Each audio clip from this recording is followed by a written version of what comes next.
Welcome to the High Income Business Writing Podcast, helping you propel your writing business to a whole new level. And now, here's your host, Ed Gandia. Hey there, welcome to another episode of the High Income Business Writing Podcast, the number one podcast for freelance writers, copywriters, and solo marketers who want to earn more in less time doing work they love for better clients. With over 1.4 million downloads from listeners just like you across 101 countries. Today, I want to talk about something that I think represents one of the most accessible opportunities available to freelance writers right now. And I say accessible specifically because it doesn't require you to reinvent yourself or to learn a brand new skill set or to build something from scratch. In fact, there's a good chance you've already been doing this work to some degree. You just haven't recognized it for what it is. And you probably haven't been charging for it. And I'm talking about AI training and coaching for your clients. Now, before you click away from this episode thinking this isn't for you, I want to address the thought that might have just popped in your head. Because when most writers hear the word training, they picture something very specific. I know I did for a long time when I was thinking about this. And in my mind, it involved a conference room or a big meeting room with 50 people that you've never met, a slide deck, some kind of formal curriculum, maybe some sort of certification. And yes, that's one version of training. And yes, that exists. That's a possibility. But it's probably the least likely version that you'll ever be asked to do. And that's what I'd like to talk about today, because that version is really not, I think, the real opportunity for you. What I'm talking about here, the real opportunity, is something much smaller, much more personal, much more within reach than you might think. So let's just start there.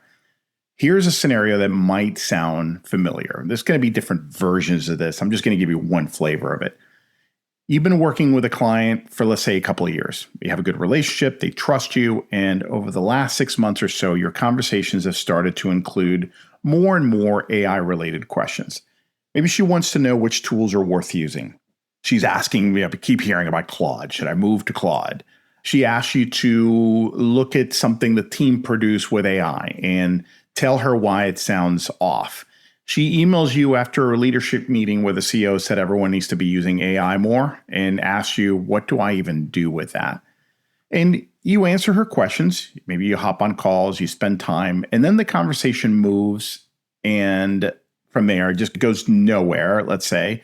And neither of you formally addresses the whole dynamic that just occurred. So these things keep coming up and you're not really taking them anywhere specifically.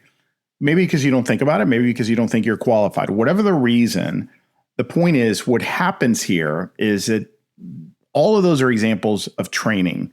You've provided real, practical, personalized guidance that she couldn't have gotten from a YouTube video or a generic online course or somebody's email newsletter.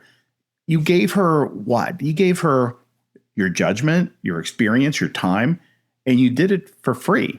You folded it into the relationship as kind of value add that never got named and it was never priced or charged for. And that's a situation I want to help you see differently today. Here's a different version. You've got a client with a small internal marketing team. Let's just say it's 3 people. They've all been told to start incorporating AI into their content workflows. Maybe some already were using it or playing around with it. And that's typically the case. And let's just say one of them is, and you see this, it's very common. One of them is enthusiastic, has definitely been going down this path. There's a lot of experimentation. One is skeptical and keeps pointing out errors. And one is just overwhelmed that hasn't really started, just played around, but just gives up and look, I'm going to do this the old fashioned way. The content they're producing together, as you can imagine, is inconsistent. The brand voice is shaky. The quality is all over the place. In this situation, they need someone to sit with them, look at what they're producing, and show them what good looks like. Not a full day workshop, just a few focus sessions with someone who understands both the craft and the tools and their business, of course. That's also training. And it's worth real money to the right client at the right moment. The key insight here is that training at the freelancer level exists on a spectrum. At one end, it could be a single one-on-one coaching session with your main contact. And in fact, I just got hired to do something like that by a small research firm. They're paying me to coach one internal person in the team over a 6-week period, a series of sessions over a 6-week period. So that's really common. And it's one, I think, a situation and opportunity that a lot of writers overlook or don't think about. At the other end of the spectrum, it might be a small team workshop or a structured multi-week engagement. Most of what you'll realistically offer lives somewhere in the middle of that range, and it never requires you to become a professional trainer or stand in front of a big crowd with a slide deck. Now, I want to spend some real time on the objection that stops many writers before they even get started here, because it's the big one, and I hear it constantly, and it's some version of this. Ed, I hear you, but I'm not an expert. I don't know enough to teach anyone about AI. Look, I get it. I really do. These tools are changing fast. The new features are dropping, seems like daily. There's always something you don't know. And the idea of positioning yourself as someone who can teach AI to a client feels presumptuous when you're still figuring things out yourself. But you know what? You don't need to know everything. You need to know more than your client does right now. And I guarantee that you, in most cases, know more than your client does. I love this metaphor. You've probably heard me use it before, but it is something I keep coming back to because it is so true. To a third grader, an eighth grader is a really big, smart kid. Not a PhD, not a professor, not an adult, but certainly someone who's several years further along, who's worked through some of the same confusion the third grader is just encountering now, and who can translate that experience into something useful. Think about that, right? When you were a kid, you looked up to these kids and they seemed so big and smart and cool. They're only maybe 5 years older than you, but they were still kids. So most of your clients are still in third grade when it comes to AI. They know quality prompts matter, but they've never written a prompt that actually worked the way they wanted. Or maybe most of what they've created hasn't worked the way they wanted. They know that ChatGPT is a powerful tool. They know Claude is great, but they've been using these tools like a search engine and getting mediocre results. They've been told to, quote, use AI more, unquote, by leadership, but nobody has shown them what that actually means for their specific job. Yes, believe it or not, what I've just described there are real scenarios. And I know it's crazy. They're way more common than you think. And the reason you might find it hard to believe is that you've been kind of blind to it. You've been working with these tools for months or years already. You know, when they touch what we do on a production level so closely, number one. Number two, when 80-90% of your work is about execution, it's about creating content, and that's it. You're a specialized professional, right? You're dealing with and working with people who have about 27 different hats to wear. And writing is maybe one of those, if at all. So when you've been around these tools every single day, every single week, you've probably figured out how to get decent outputs. You've learned from your failures. You've developed some instincts about what works and what doesn't work. You understand the craft side well enough to recognize when AI output is missing something important. And that puts you ahead, meaningfully ahead. But we just don't see it because we're blinded by the fact that we're in these tools all day long. And we just assume subconsciously that everyone has the same level of experience with these tools, and they don't. I've been consistently shocked, and I mean that sincerely, at how little most professionals actually know about these tools. Not because they're not smart or capable, but they're extremely busy and overwhelmed. They haven't spent the time in these tools that you have. They have their own jobs to do. Their days, and if you came from a corporate environment or if you've had a glimpse into what, and you don't have to work with just corporate clients. I mean, this is true in nonprofit organizations. This is true in any organization, I would say, really most organizations. Your contacts that you're working with, their days are nothing but one meeting after another meeting, after another meeting. I was just reminded of this not long ago when I was working with a client here locally in Atlanta, and I met with them a couple of times in their office. And in both scenarios, the 3 or 4 people I met with came in with their laptops into the conference room. And then right at the end of our meeting, they had another meeting to go to. So listen, I have a hard stop here at 3, but yeah, this is great. Let's keep moving. And this is so crazy. You know, at restaurants where the busboy has a tray with everything that's cleaned up, or if somebody's coming out of the kitchen with a huge tray full of plates and they're balancing it like just one arm and it's huge, right? So they're walking around the restaurant with this tray. That's how they were walking around the office with their laptops, with the laptops open, walking around like they have a tray of food. It's insanity. These people don't have the bandwidth. Their days are just completely booked.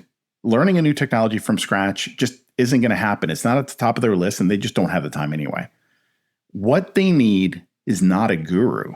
Okay, what they're looking for, what they could really use is someone who's a few steps ahead of them and who can speak their language, someone who understands their content, somebody who understands their industry, their clients, their voice, and someone they already trust. That someone, guess what, is you. So let's get concrete. What does a freelancer level AI training engagement actually look like? Well, I'm going to give you a few examples, starting with the smallest and working up. And I've already mentioned some of these already. The simplest version is what I would call a coaching series. This is typically 2, 4, 6 1-hour sessions, probably 60 to 90 minutes each, with your primary contact at a client you already know well, or somebody in their team. Maybe they got a point person and they want you to coach them.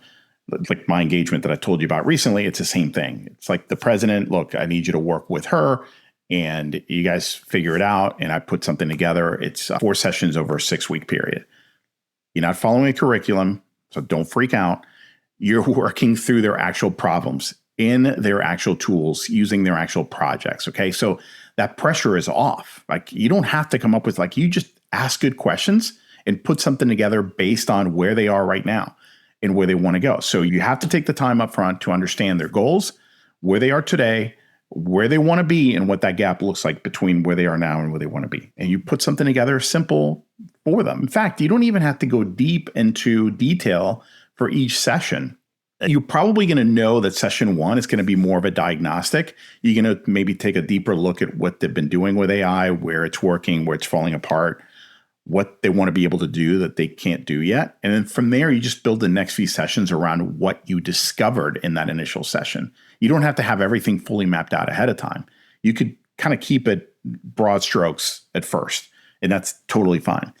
So maybe session 2 is all about prompting for their specific content types, or maybe prompting and setting up their account and all of their general preferences inside whatever tool they're using. Maybe session 3 is all about building a review process for AI output so they stop shipping things that miss the brand voice. But my point is, look, it's flexible, it's practical, and because you already know this client's business, you can make every session immediately relevant to their actual situation. And that's something no generic AI course can replicate. So one level up from that is maybe a small team training engagement. This is usually 2 to 4 people, or maybe a little bit more, but think in terms of 2 or 3 half-day sessions and a specific set of outcomes that you're working toward together. Again, you have to ask good questions. You really need to customize this to what they're looking for, where they are now, where they want to go.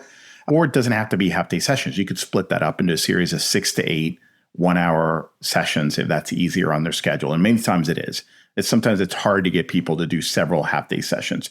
You may do an initial half-day session, and then from that, it's 1-hour sessions over the next, 6 weeks. Look, you can come up with whatever makes sense to you and to the client. Maybe In this situation, you're helping them build a shared prompting library. Maybe you're helping them establish a quality review process for AI-assisted content. Maybe you're working through a specific workflow, like how they handle social content or email campaigns, and then rebuilding it to incorporate AI in a way that doesn't tank the quality of the content. These engagements work specifically well when you can get the whole team in the room together. It doesn't have to be in person, by the way. It could be over Zoom. It could be online. And the reason I say that is because a lot of the value comes from building shared language and shared standards as a group. When everyone uses that same approach, the consistency improves. And consistency is exactly what most teams are struggling with right now. There's also a version I think of as embedded coaching, that kind of arrangement. This is more like an ongoing retainer where you're available to the client's team on a regular basis, maybe a call every 2 weeks to answer questions or troubleshoot problems and help them basically keep their AI workflows running well as the tools keep changing and evolving and improving. This is something I'm actually thinking about because I just landed an engagement where I'm going to set up several workflows and playbooks for the client. And then we're going to do some training. And then at the end of that, I'm going to propose this kind of retainer arrangement, at least for a few months. But it's not theory. I know a friend of mine has been doing just this type of arrangement over the past few months with a PR firm. And it's been going really well for him and for the firm. And he's essentially their internal AI trainer on call. And he does a session every other week for the team. I think it's every other week. Anyway, he's been doing that for a long time and it's working out really, really well. And it's a retainer, it's predictable income, it's awesome. That model works particularly well once you've already done an initial engagement and the team has some momentum, which is why I'm thinking about proposing this to this client I just landed. And then I'm pretty sure that my friend, that's how it started with him. They brought him in to do, I think, a couple of half-day sessions, and now he's on retainer. You know, what's cool about this is that you're now trusted, right, in this area, and you're not starting from zero now. They still need someone to call on, usually after the initial training, because things are going to come up, tools are going to develop new capabilities, have new features. Something may go sideways when a new capability shows up and they want to know how to use it. So sometimes it's that comfort blanket that the client wants after. But again, a lot easier to sell that once you've proven yourself and added some great value as a trainer. Now, I want to be clear that you don't need all of these models figured out before you start. Okay, so if you're getting overwhelmed by all of this, don't worry about it. Pick one.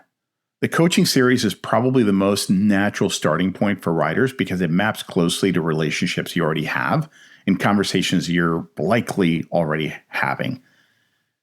Let me say something about who you're typically working with in a training engagement because I think it matters. In most cases, your client isn't a complete AI skeptic.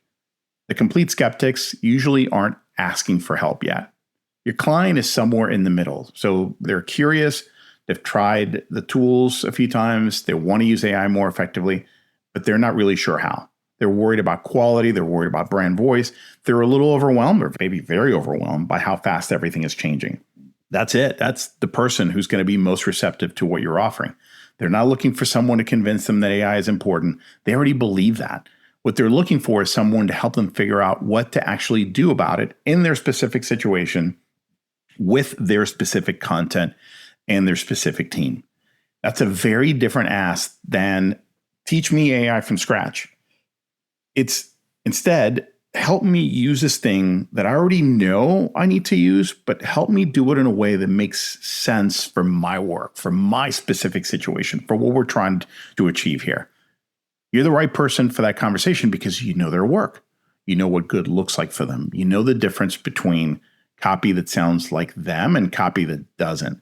You know the industry well enough, their industry that is, to catch AI errors that someone without that context would miss completely.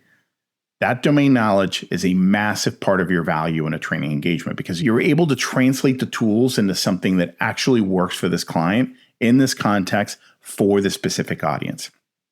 All right, let's talk money because a lot of writers undercharge for this kind of work, largely because they're still thinking in terms of hours.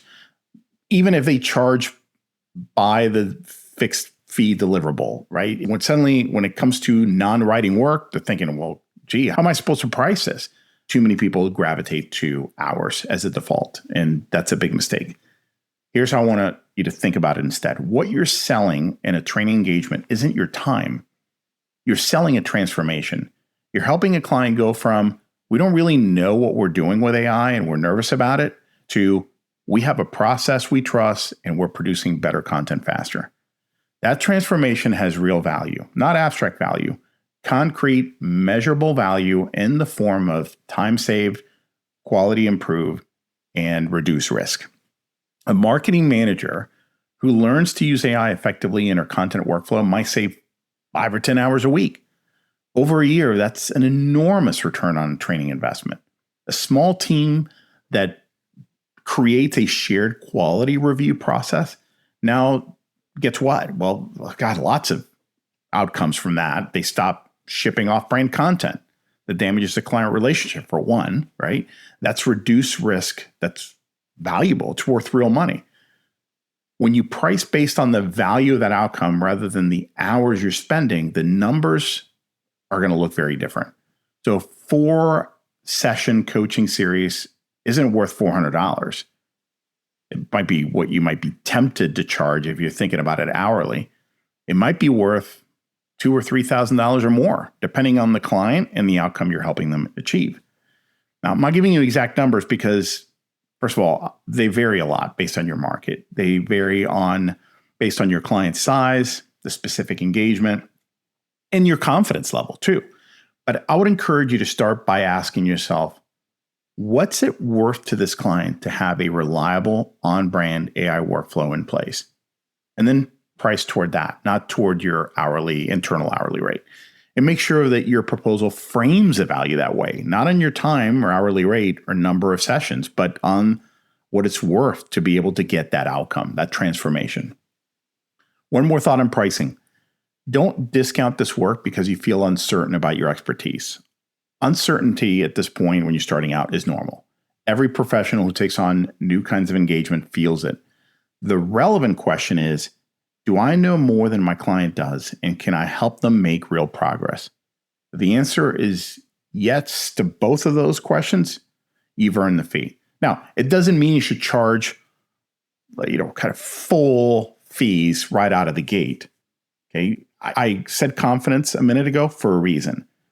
You'll only be able to effectively sell a project like this based on the level of confidence you have. So let's just put some numbers to it. Let's say that based on all this, $4,000 would still be a great deal for them. But the thought of charging $4,000, if you had to quote it verbally, your voice would really crack. If that's the case, I'm okay with you bringing it down. But it should still feel a little scary. So I use the fear scale I use several steps to this, but one of the final steps that I use when trying to finalize my number is the fear scale. My rule of thumb is if 1 is almost no fear and 10 is you're about to pass out because of the fear, you want your final number to be around a 7. Okay, so not a 5. A 5 is still comfortable. That's average. 7 is you're definitely outside your comfort zone, but it's not so scary that you're completely panicked and about to hyperventilate. Okay, so if 4,000 feels like a 9 or a 10, what would feel like a 7? And maybe you feel 3,200 or 3,000 feels like a 7. It's still scary, but you're not panicked. Then go with that. Listen, all you need is a win. Once you land one of these, I don't care how small it is, if it's in one coaching session or a 3-session series, 1 hour each, that's fine. Once you land something, your confidence skyrockets.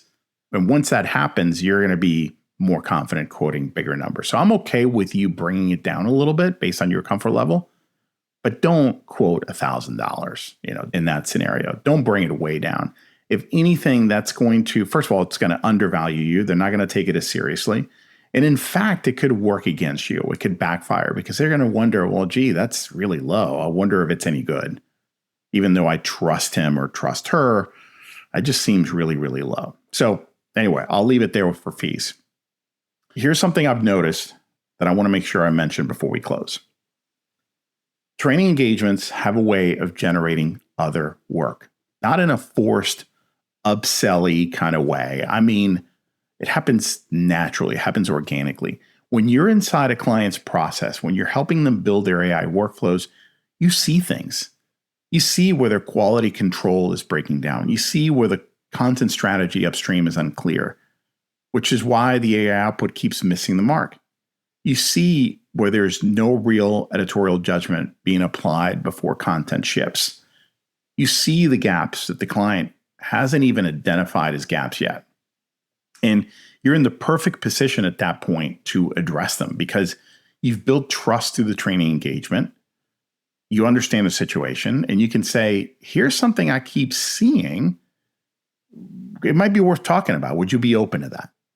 That conversation happens naturally when you've been embedded in someone's process and their situation. It doesn't happen when you're just delivering a deliverable and then moving on. I've talked to writers who started with a small coaching series and ended up in long-term advisory relationships with the same client. And that's because the training engagement identified needs that nobody had identified yet, and the writer was the obvious person to help address them. Training gets you closer to the work, and the closer you are to the work, the more you see, and the more you see, the more ways you can help. So just something to keep in mind. It's not just another revenue stream. It can actually have a multiplier effect with the client. So here's where I want to leave you.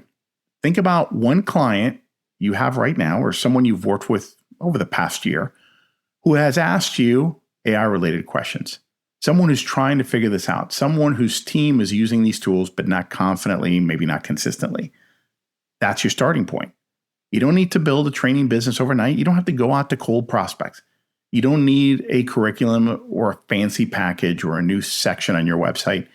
You need one conversation where you say something like, I've noticed you've been asking me a lot of AI questions lately, which is great. And I'm wondering if it would be useful to formalize that a bit and spend a few sessions really working through your specific workflow. Would that be valuable? That's it. That's the first step. And just see what they say.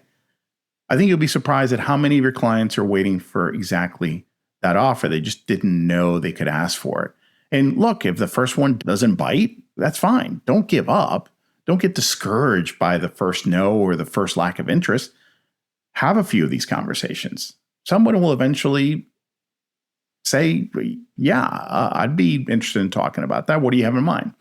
So the point is, get started. Just go out there. Start those conversations. All of these opportunities start with conversations. I'm Ed Gandia. Thanks so much for listening today. I hope you found this conversation useful. I'll talk to you soon. Well, that's it for today. I hope you enjoyed the episode. And just a quick reminder to grab your free copy of my latest book, Earn More in Less Time: The Proven Mindset, Strategies, and Actions to Prosper as a Freelance Writer. You can get your free copy at b2blauncher.com, where you will also find the detailed show notes to this and all my other episodes. Enjoy and have a great day.